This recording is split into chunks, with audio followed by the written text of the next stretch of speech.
Bonjour, nous sommes en direct pour notre revue hebdomadaire de l'actualité avec Michael Modrikamen, président du Parti populaire. Alors surtout, n'hésitez pas à partager la vidéo, à commenter et à poser vos questions. Nous y répondrons avec plaisir. Michael Modrikamen, bonjour. Bonjour. Partager et s'abonner aussi à la chaîne YouTube pour recevoir une notification directement. Alors vous êtes de retour d'Italie et vous êtes revenu avec une petite surprise. Ce n'est pas une surprise. Je crois qu'on mentionne le fait qu'effectivement, le leader de la droite italienne qui est au pouvoir, M. Salvini, a décidé de rejoindre le mouvement. C'est la première personne qui vient de l'annoncer publiquement. J'étais avec lui à Rome, à son cabinet de ministre de l'Intérieur, avec M. Bannon. Donc on travaille activement à la mise sur pied d'une union, d'un grand club qui réunirait tous les populistes européens. Et j'ai dit à M. Salvini qu'il était un modèle pour beaucoup d'entre nous, pour une raison très simple, c'est qu'il démontre que les populistes agissent. Et il l'a fait au niveau des ports, en fermant les ports à la migration. Alors tout le problème de migration n'est pas résolu, mais en tout cas il a indiqué que les bateaux n'accosteraient plus en Italie. Et je pense qu'il faut le féliciter pour ça. C'est une première étape. Eh bien, revenons aussi sur le terrain, ici en Belgique, parce qu'aujourd'hui, je pense que nos candidats déposent leur signature. Oui, donc voilà, premier aboutissement de cette campagne électorale qui va se lancer pour les communales et les provinciales. Aujourd'hui et demain, c'est le dépôt des listes en Wallonie en tout cas.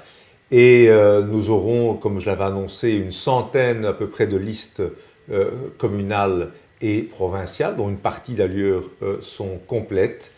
Donc on ne peut que se réjouir de cette mobilisation importante. C'est énorme pour un nouveau parti comme le nôtre de pouvoir aligner autant de listes. Ce sera 2 fois ou 3 fois ce que le PTB va aligner, pour donner un exemple. Et puis maintenant, j'ai envie de dire aux électeurs, c'est le moment de montrer que vous voulez une politique différente. Alors c'est au niveau communal et provincial, mais c'est le moment de voter, et de voter pour un parti différent, le Parti populaire, un parti citoyen. Et même s'il n'y a pas de liste dans votre commune, en tous les cas, il y aura une liste provinciale. Et voter pour la province, très important, parce que ça donnera une indication au niveau de la province justement, mais qui a la même circonscription que pour les régionales et les fédérales, de voir où notre parti, comme les autres d'ailleurs, se situe. Alors, penser une dernière nouvelle en provenance d'Herstal, donc des locataires de logements sociaux auraient été sommés de retirer leurs affiches, des affiches d'autres partis, par des candidats PS donc, qui passaient.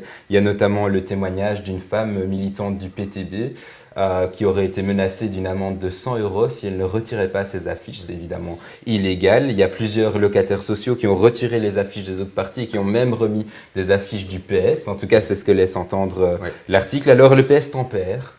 Alors, il y a 2 choses à dire. La première, concernant ce qui est en train de se passer. Il y a un parti, qui est un parti au pouvoir depuis 30 ou 40 ans, qui se conduit de manière dictatoriale, et qui est le parti qui prétend représenter les plus faibles, le PS. Et en réalité, que fait le PS? Il fait une pression systématique sur les gens capables de se présenter sur les listes, soit simples candidats, voire des têtes de liste, pour que ces gens retirent leur candidature. C'est arrivé avec plusieurs de nos candidats, qui certains se sont vus menacés de perdre leur emploi lié au service public s'ils maintenaient une candidature pour le Parti populaire. C'est absolument scandaleux venant de la part de ce parti. Et puis, il y a également des pressions de ce parti qui est censé, le PS, qui prétend représenter les plus faibles, sur justement des gens qui ont des aides sociales, des gens qui ont des logements et autres, où on leur dit, si vous osez afficher d'autres couleurs que celles du Parti socialiste, le parti unique, eh bien vous allez perdre demain vos avantages. Et c'est arrivé dans plusieurs communes. Et c'est absolument inacceptable. Le Parti socialiste est un parti mafieux, qui est prêt à tout pour se maintenir au pouvoir et qui doit être chassé de ce pouvoir pour le bien de la Wallonie, pour redresser ou tenter de redresser la Wallonie, parce que ce parti au pouvoir, corrompu jusqu'à l'os, corrompu jusqu'à la moelle, avec ces tendances dictatoriales derrière le grand discours, est en train d'entraîner la Wallonie complètement vers le fond. Ça, c'était la première chose que je voulais dire. La deuxième chose, et l'attrait aux fameux logements sociaux. Nous sommes en train de faire campagne, Nicolas. Et je veux dénoncer autre chose qui n'a rien à voir directement avec le PS, qui a plutôt à voir avec la politique générale des partis traditionnels. Nous sommes en train de rencontrer partout des gens qui nous disent la même chose. Les personnes âgées qui sont dans les logements sociaux, des maisons, qui sont parfois nées dans le quartier, qui habitent parfois depuis 30 ou 40 ans, sont en train d'être chassées de leur habitation pour faire place aux nouveaux arrivants, à des migrants juste débarqués. Et quelle est la justification? Eh bien, soi-disant, le logement est trop grand. Il y a 2 chambres ou 3 chambres et ils n'ont plus droit. Et il y a des gens qui habitent là depuis 30 ans, 40 ans, 50 ans, qui sont parfois nés là, et on leur dit, monsieur, vous connaissez vos voisins, ils vous entraident éventuellement. Et on va vous les chasser, les déraciner, pour les mettre dans un flat 3 km, 5 km, 10 km plus loin, qui n'est pas leur quartier, n'est plus leur quartier. Et donc, on les condamne à l'isolement social. Pire, pour les plus âgés, fin de la septantaine et autres, début des années 80, ou enfin, plus de 80 ans, on les retire de leurs appartements ou de leurs maisons pour les placer dans des homes directement, alors qu'ils ne sont pas d'accord. On leur dit, c'est ça ou rien. C'est absolument scandaleux. Et c'est arrivé, on l'a entendu dans plusieurs, alors qu'on fait campagne, on l'a vu dans pas mal de communes, à commencer par ici Watermal-Boisfort où nous sommes. On chasse nos parents, nos grands-parents, belges souches, qui ont été là de tout temps dans leur habitation pour faire place à des nouveaux arrivants. C'est une honte et c'est un scandale. Je suis révolté comment on puisse faire une telle chose, condamner nos parents, nos grands-parents à cette mort sociale en les déracinant. C'est les partis politiques, les responsables politiques qui pratiquent cela me font vomir, Nicolas. Me font vomir. Parce que c'est céder la place vraiment, faites place pour que des gens qui ont débarqué depuis une semaine, 1 mois, 6 mois, 1 an puissent s'installer. Eh bien, nous, au niveau du Parti populaire, nous ne le tolérerons pas. C'est pour ça aussi que nous avons créé ce parti. Eh bien, toujours alors sur l'immigration, vu qu'on passe à ce sujet, l'immigration qui est encore un tabou au niveau européen. Donc hier, les eurodéputés ont voté à une écrasante majorité pour déclencher l'article 7 contre la Hongrie. Alors on connaît tous le vrai prétexte. Officiellement, il s'agit de punir Viktor Orban parce qu'il manquerait à l'état de droit, mais on connaît le vrai prétexte qui est en fait celui de son opposition à l'immigration de masse. Voilà. Alors, je voudrais inciter Nicolas. Oui, parce que les conséquences, c'est que la Hongrie va perdre son droit de vote au niveau des États. C'est un petit peu plus compliqué que ça, c'est pas encore fait au niveau de la Hongrie. Mais je voudrais dire ceci. Passer au Conseil. Je voudrais dire ceci. J'invite tout le monde à écouter le discours de Orban. On va le publier sur tous nos sites, avec une traduction évidemment. C'est un discours de 7 minutes, extraordinaire. Il n'y a pas un mot que j'ajouterais ou que je retirerais si j'étais à sa place par rapport à ce qui a été dit. Et beaucoup de choses sont transposables. Qu'est-ce qu'il dit finalement? Il n'y aura pas de chantage contre nous. Nous sommes un peuple libre, indépendant. C'est aux Hongrois à décider de leur avenir. Et ils ont décidé, à juste titre, de ne pas être un pays de migration. Mais chez eux, il n'y a pas d'attentats. Il n'y a pas de militaires dans les rues. Ce sont des villes propres. Et il n'y a pas de civils citoyens qui se font égorger, qui reçoivent des coups de couteau un peu partout, comme on le voit en Belgique, en France, en Angleterre, aux Pays-Bas, en Allemagne et dans d'autres pays. Donc bravo, monsieur Orban. Il est soutenu par notre parti. On doit aller le voir très bientôt dans le cadre du Movement. Il est soutenu par notre parti. Je me réjouis du fait que la NVA et le Vlaams-Belang en Flandre aient eu le courage de voter contre... En tout cas, la NVA s'est abstenue de voter et le Vlaams-Belang a voté contre. En tout cas, ils ont refusé de voter sanction. Et on voit qu'il y a à peu près un bon 2 tiers du Parlement qui ont voté, 1 tiers s'abstenu. On fera tout au prochain Parlement pour renverser complètement la vapeur, avec le mouvement d'ailleurs, pour que ce genre de majorité scandaleuse qui vote contre les intérêts des peuples, etc., ne puisse absolument pas se reproduire, pour que les peuples retrouvent leur destinée en main et que ce ne soient pas les gnomes de Bruxelles et leur soutien mondialiste qui sont en train d'ouvrir les frontières pour assassiner leur peuple, Nicolas, pour assassiner leur peuple, pour les mettre en minorité. Nous ferons en sorte que ce discours hein, comment on dit, que cette attitude des européistes et autres puisse passer par... En fait, on ne pardonne pas deux choses à Orban. Un, c'est effectivement qu'il ait fermé les frontières à la politique migratoire. Et deux, il a dit les manigances de Soros, le fric investi par ce philanthrope, entre guillemets, américain, qui veut l'ouverture des frontières, qui va amener des millions de migrants africains, qui les finance d'ailleurs pour venir, qui combat toutes nos valeurs judéo-chrétiennes, qui est en train de déstructurer tout ce qui est en place, la famille, le sens de l'honneur, le sens de l'histoire. Eh bien, Orban, à juste titre, s'est opposé à tout ça en interdisant l'influence de par le fric de Soros, et il a notre plein et entier soutien. Si Orban, si Salvini, je l'ai dit tout à l'heure, est un modèle, etc., Orban est aussi un modèle. Il a fermé les frontières aussi, terrestres cette fois-ci, aux migrations.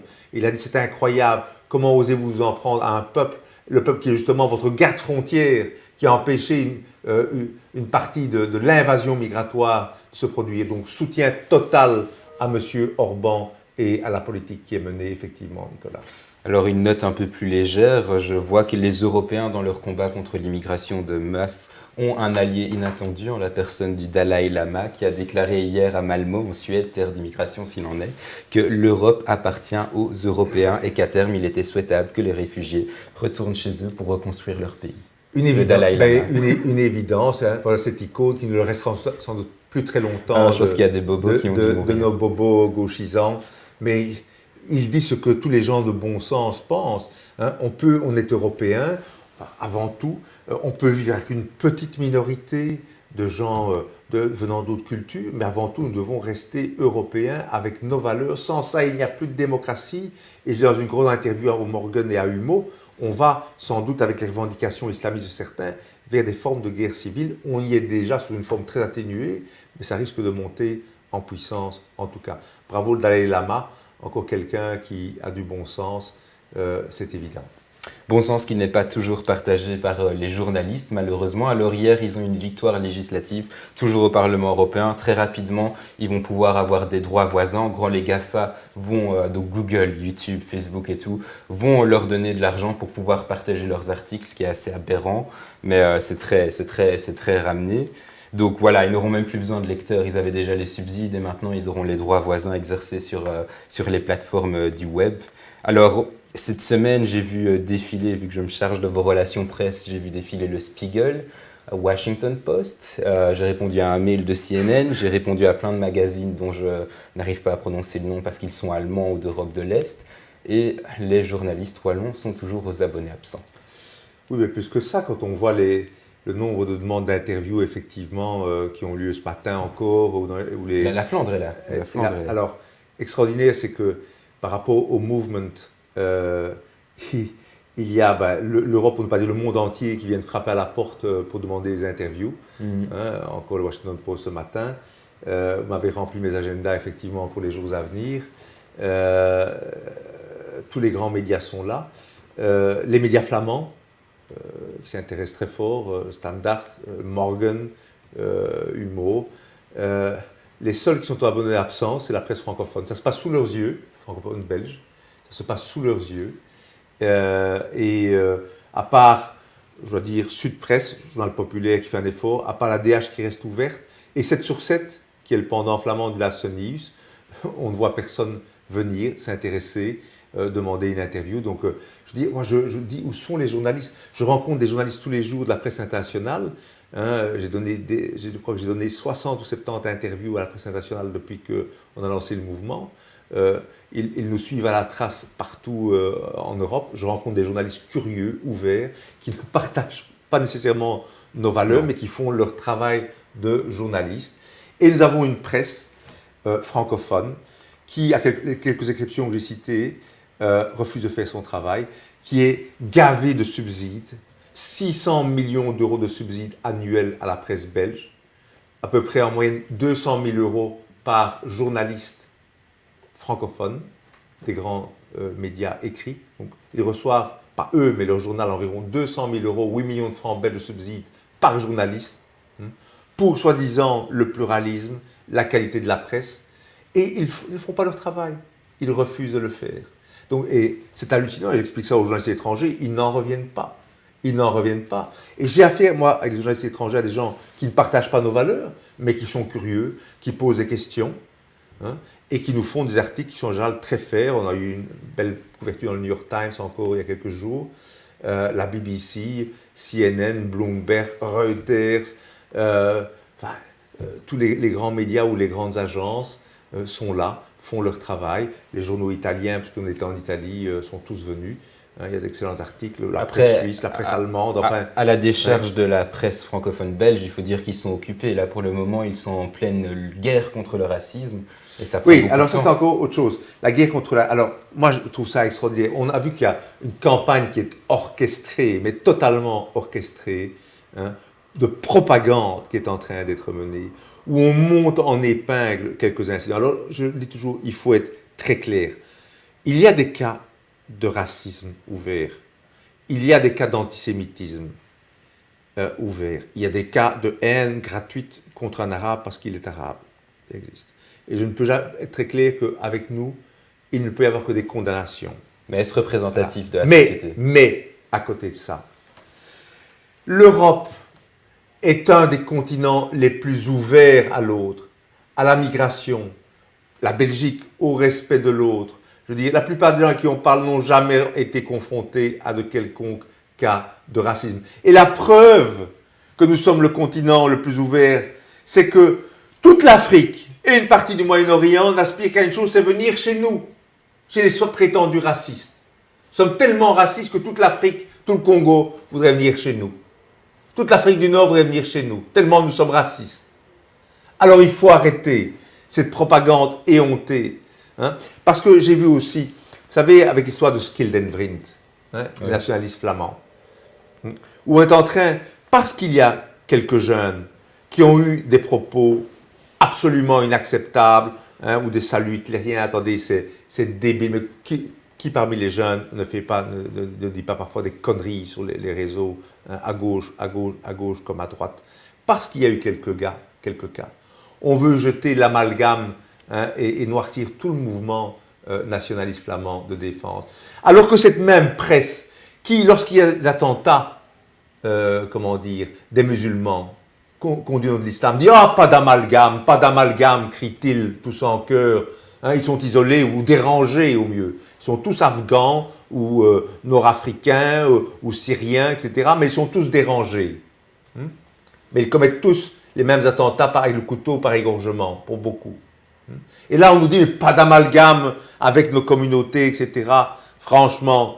Et parce qu'il y a des brebis galeuses, et ce sont des brebis galeuses, chez Schildenvriend ou dans d'autres mouvements, alors là, c'est la curée, là l'amalgame est fait. Parce qu'il y a, hein, en Allemagne, parmi des dizaines de milliers de citoyens ordinaires allemands qui ont protesté contre le meurtre de l'un des leurs en pleine rue, quelques nazis, certainement, encore que, quelques nazis, je vais y revenir, hein, quelques nazis, hein, alors tout le mouvement de ces gens ordinaires qui veulent simplement la sécurité, qui disent non à l'immigration de masse, deviennent des nazis. En parlant de nazis, effectivement, on les a dénoncés, on a parlé de chasse à l'homme, hein, on a vu que rien de tout ça n'existait, c'est le patron de la sûreté allemande qui a dit il n'y a jamais eu de chasse à l'homme, pur mensonge, on veut le virer maintenant parce qu'il a dit la vérité, hein, c'est en cours pour l'instant.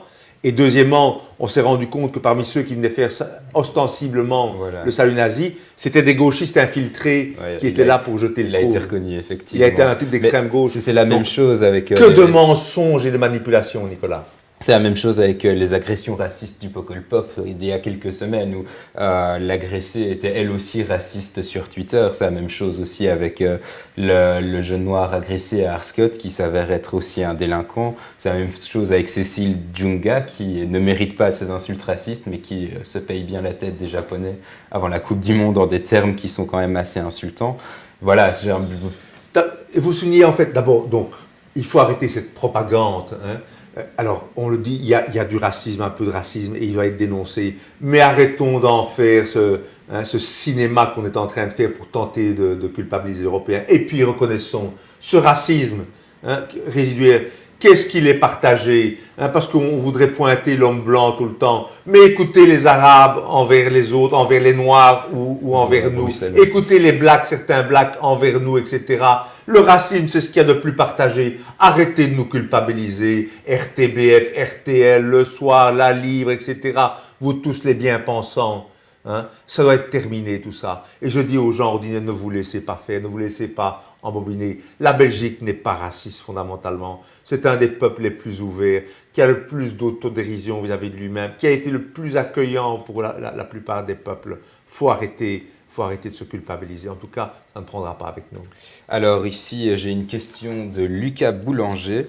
À quand une antenne jeune parti populaire tels les jeunes MR ou MJPS? Il est temps que la jeunesse remette de l'ordre aussi. Oui, alors écoutez, on a déjà eu des tentatives, etc. Mais voilà, ça implique effectivement des gens de faire du travail.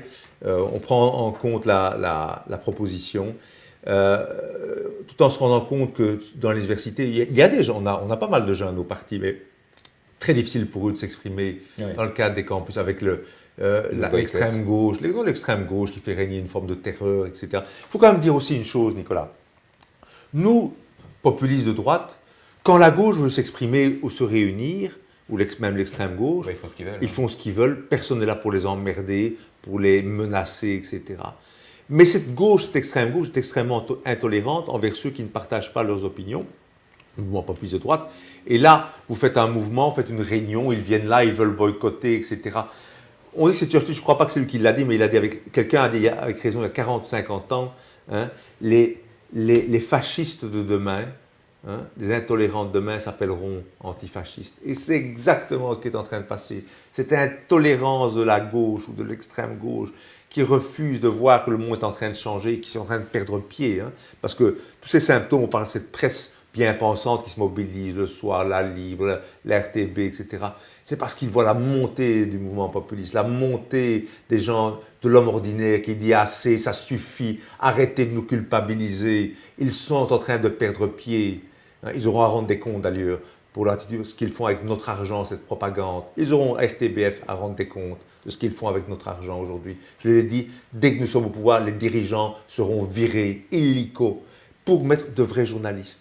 Moi, je n'ai pas de problème à ce que des gens viennent des idées de gauche à la RTBF, pour autant qu'ils aient des idées de droite, hein, et pour autant que tout le monde ait la parole. Mais la propagande qu'on est en train de déverser, ça suffit.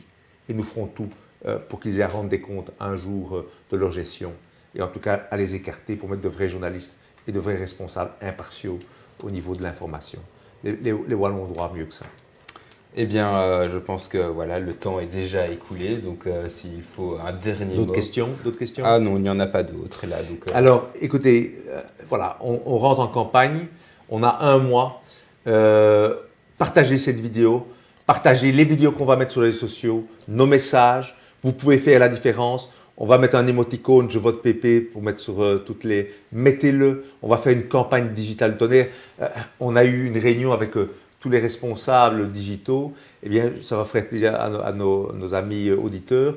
On a été, pas élus, mais désignés par beaucoup comme vraiment l'équipe digitale on a reçu du PP, des compliments en disant que ce que vous faites est extraordinaire. Ce sont des concurrents qui nous l'ont dit. Hein.